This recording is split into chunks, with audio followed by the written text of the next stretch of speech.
Fala galera, aqui é a doutora Carolina Beckman, bem-vindos ao meu canal do YouTube. Hoje a gente vai começar uma nova série aqui, que vai ser uma série sobre suplementos.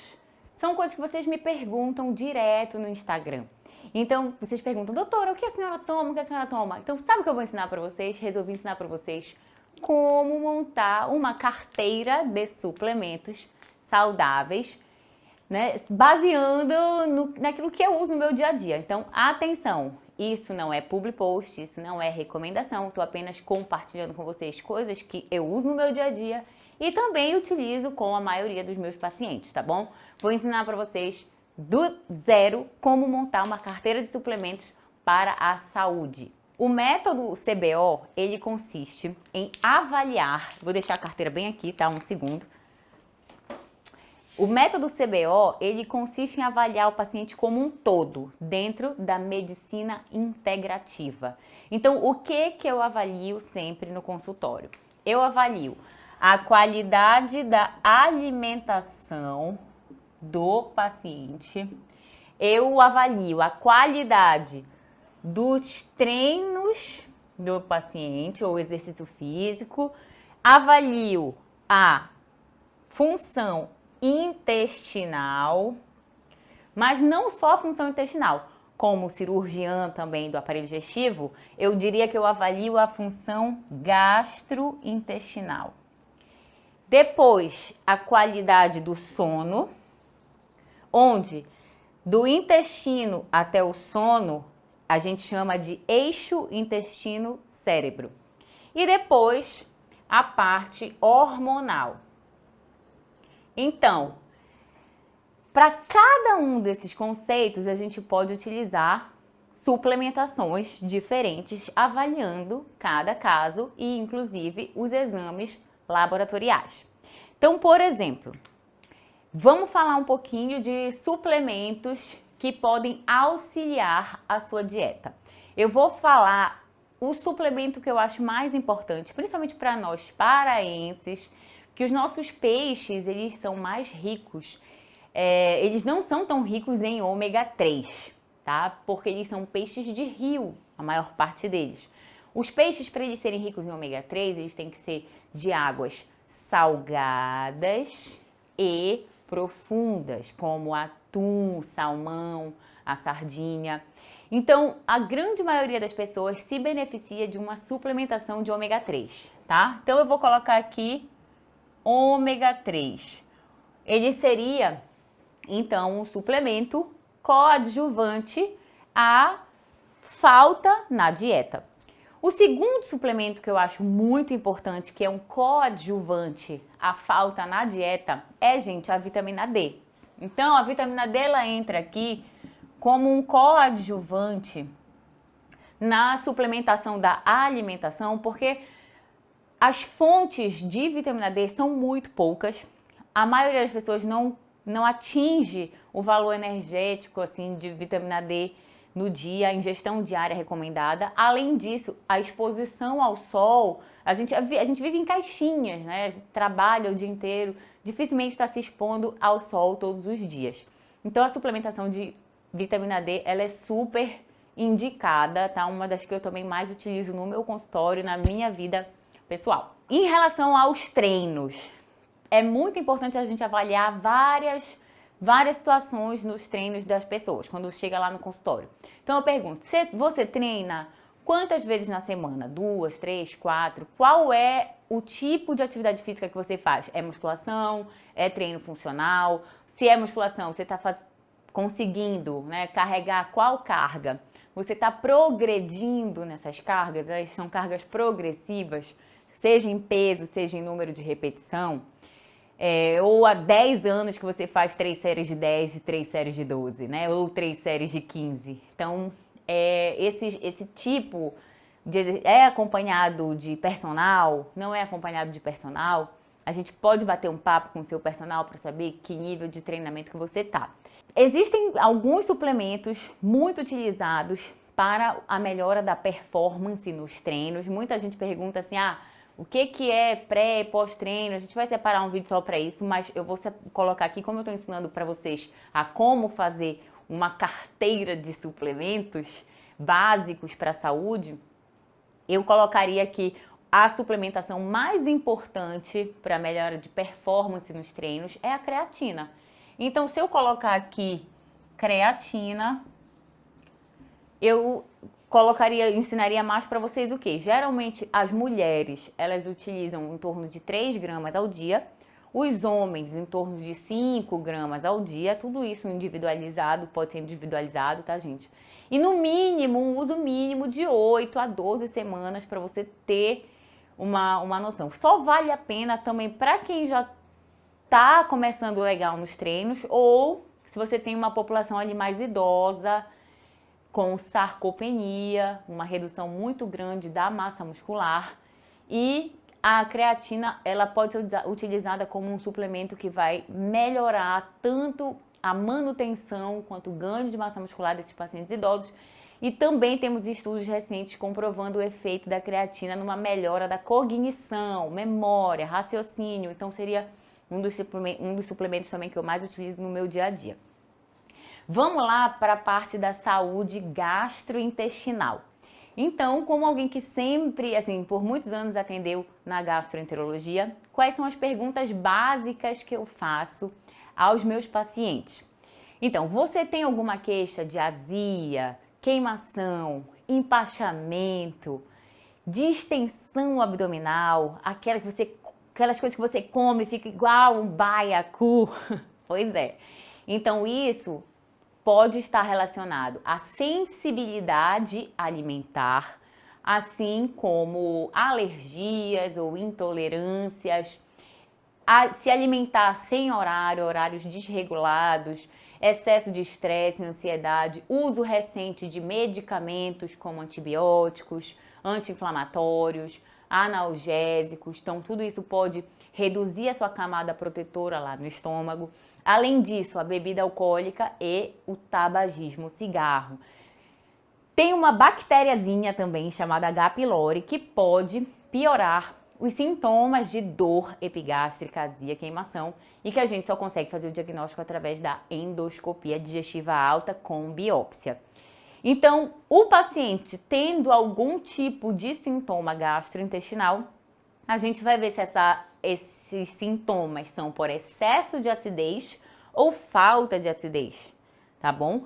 Quando é por excesso de acidez, geralmente quando o paciente se alimenta, existe aquela melhora do quadro clínico. Então isso geralmente é um excesso de acidez. Dependendo da endoscopia, pode ser necessário medicação, tá?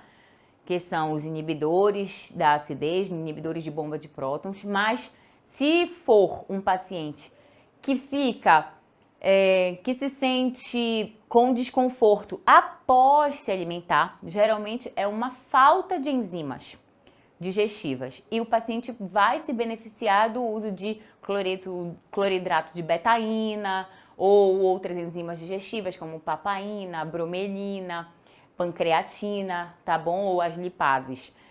E aí é um mix de enzimas digestivas que a gente pode prescrever de uma forma personalizada, certo? Então, quando da parte mais intestinal, quando o paciente a gente vai analisar o tipo de fezes, né, pela escala de Bristol, que a gente pode fazer um vídeo só sobre isso, mas quando o paciente tem o cocô tipo 1, muito cheio, muito tipo pedrinha, muito ressecado, cheio de bolinhas, como se fossem bolinhas de cabrito, cocô de cabritinho, o paciente muito provavelmente tem uma baixa ingestão de água. Então, precisa calcular a água do paciente. 35 ml por quilo de peso.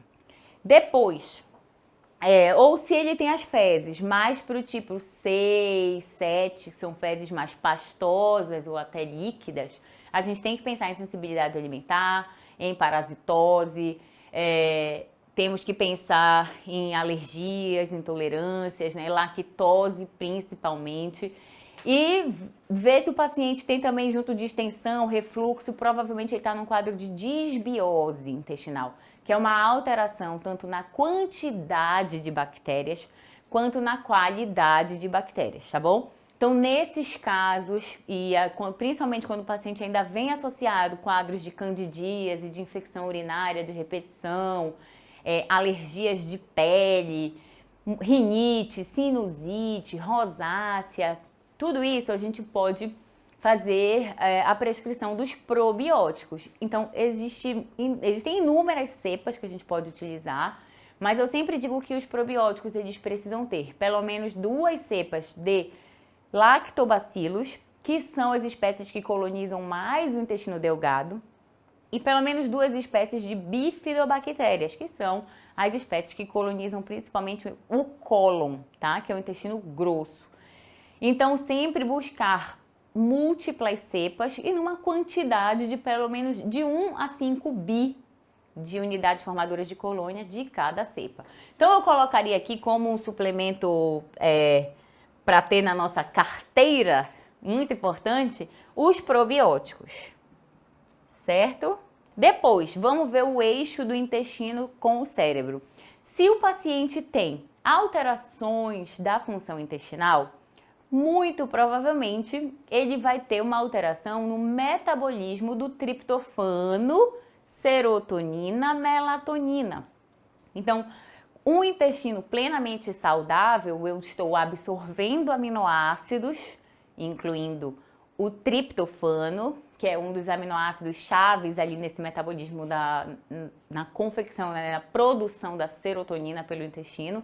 E a serotonina, ele é um neurotransmissor do bem-estar, né, do humor, do bom humor.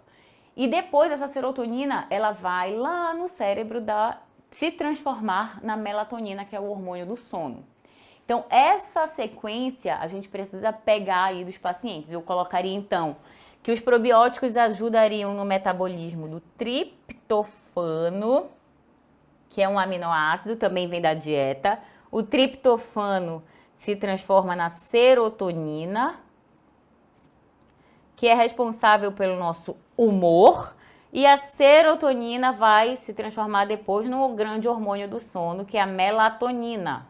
Então, em relação à qualidade do sono, eu sempre pergunto ao paciente detalhes sobre o sono.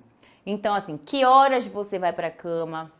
Que horas você acorda? Quantas horas no total de sono? A gente tem que buscar sempre de 6 a 8 horas de sono de qualidade, sem acordar muitas vezes à noite, ou se acordar ali para fazer xixi, pegar no sono rapidamente, sem dificuldade e acordar com a sensação de que tá realmente descansado, pronto para um novo dia.